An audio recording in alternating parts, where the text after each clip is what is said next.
Patient is in acute respiratory failure. I think we're going to have to intubate. All right, tubes in. Bag him. Somebody give him 10 cc's shot of adrenaline. Let's go. People, move, move.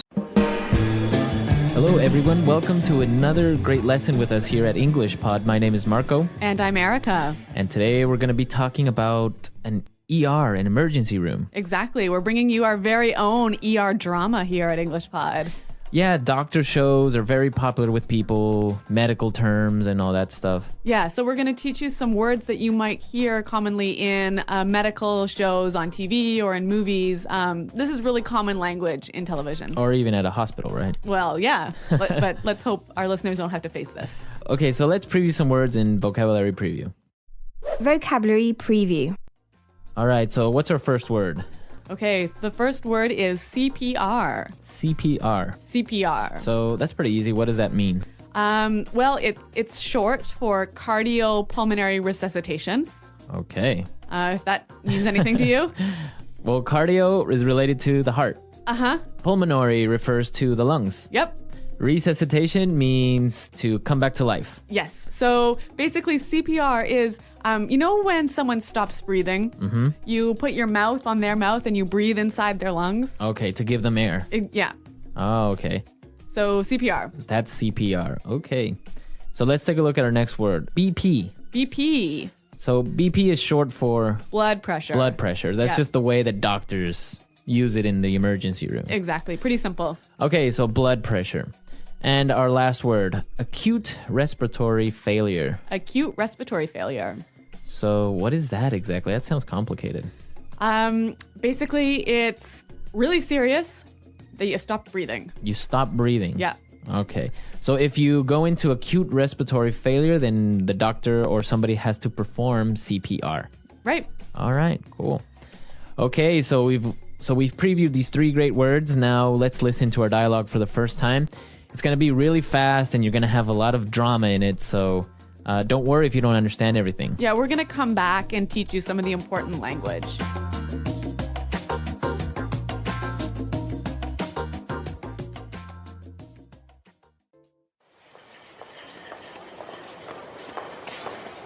Help!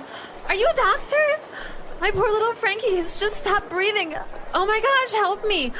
I tried to perform CPR, but I don't know if I could get any air into his lungs. Oh, Frankie. Helen, get him hooked up to a monitor. Somebody page Dr. Hauser. Get the patient hold still. I can't get a pulse.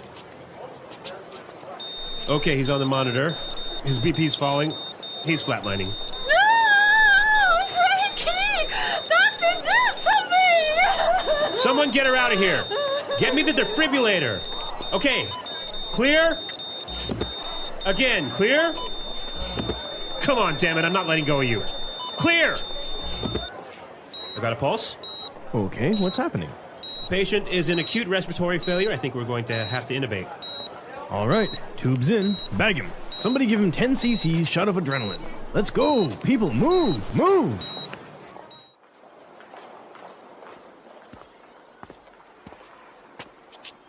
Doctor, oh, thank God. How is he? We've managed to stabilize Frankie, but he's not out of the woods yet. He's still in critical condition. We're moving him to intensive care, but... Doctor, just do whatever it takes. I just want my little Frankie to be okay. I couldn't imagine life without my little hamster.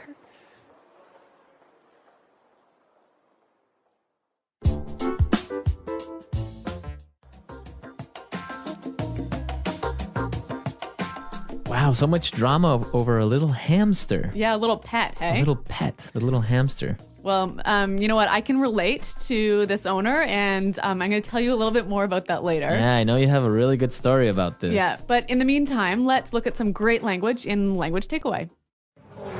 Language takeaway. All right, so let's take a look at our first word.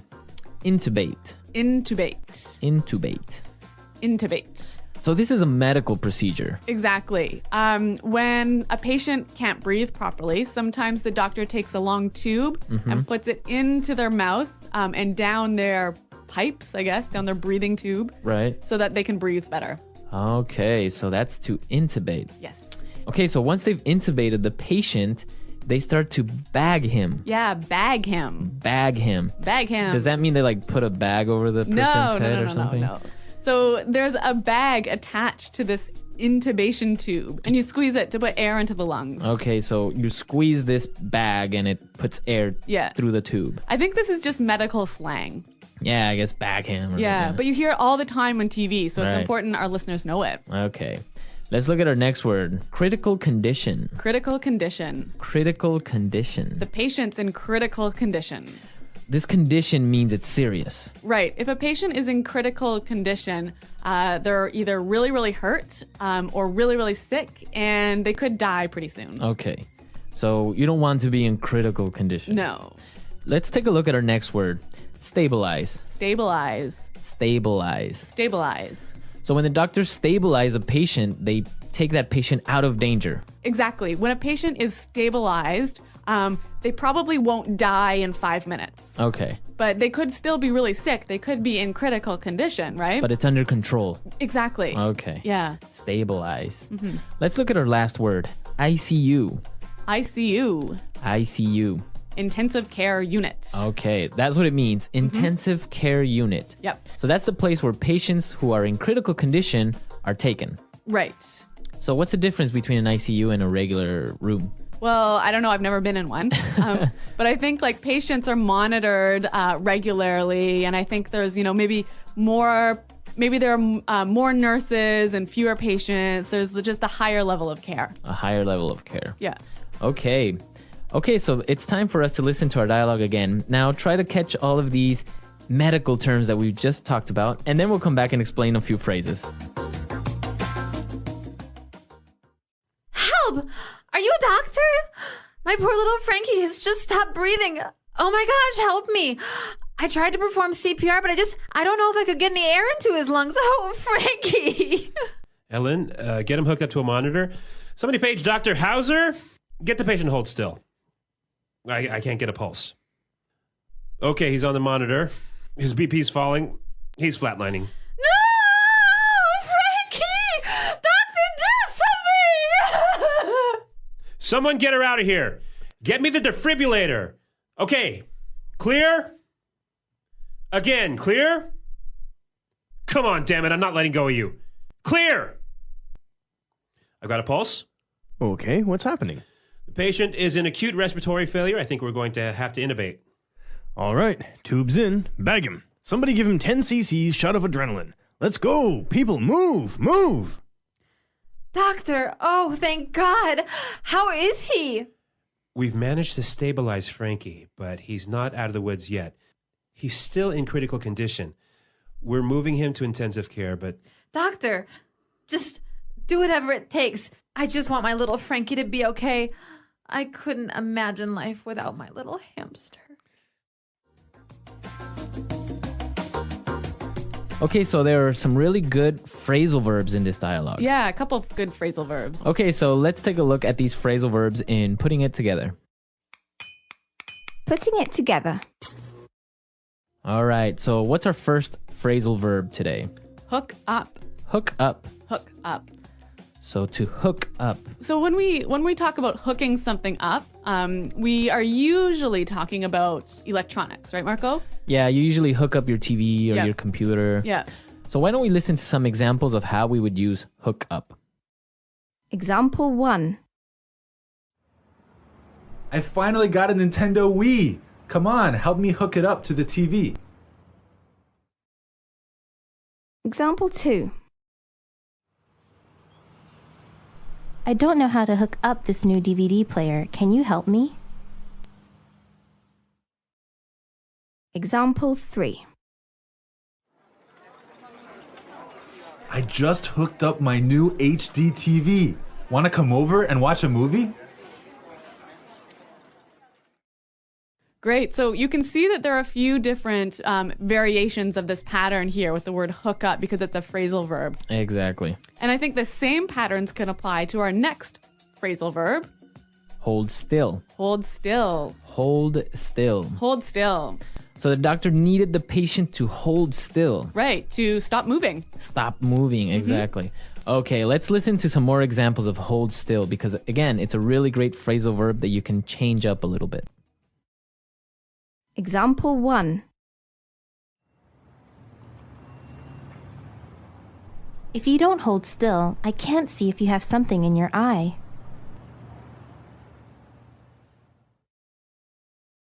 Example 2. Hold still while she cuts your hair, or else she might make a mistake.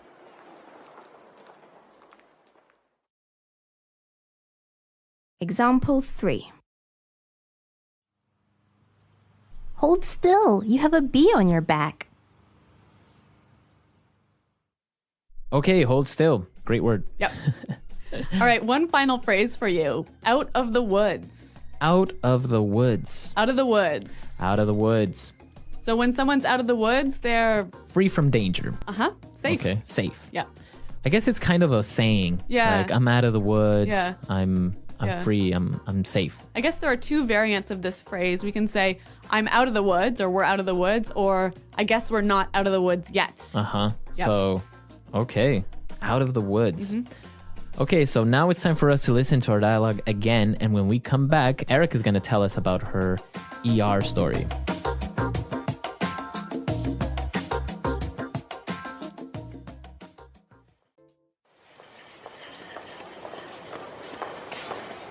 Help! Are you a doctor? My poor little Frankie has just stopped breathing. Oh my gosh, help me. I tried to perform CPR, but I don't know if I could get any air into his lungs. Oh, Frankie. Ellen, get him hooked up to a monitor. Somebody page Dr. Hauser. Get the patient to hold still. I can't get a pulse. Okay, he's on the monitor. His BP's falling. He's flatlining. No! Frankie! Doctor, do something! Someone get her out of here. Get me the defibrillator.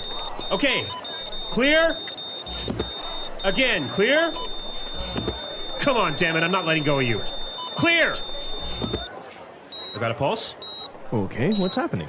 Patient is in acute respiratory failure. I think we're going to have to intubate. All right, tubes in, bag him. Somebody give him 10 cc's shot of adrenaline. Let's go, people, move, move!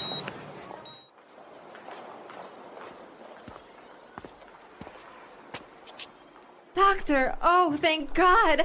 How is he? We've managed to stabilize Frankie, but he's not out of the woods yet. He's still in critical condition. We're moving him to intensive care, but Doctor, just do whatever it takes. I just want my little Frankie to be okay. I couldn't imagine life without my little hamster.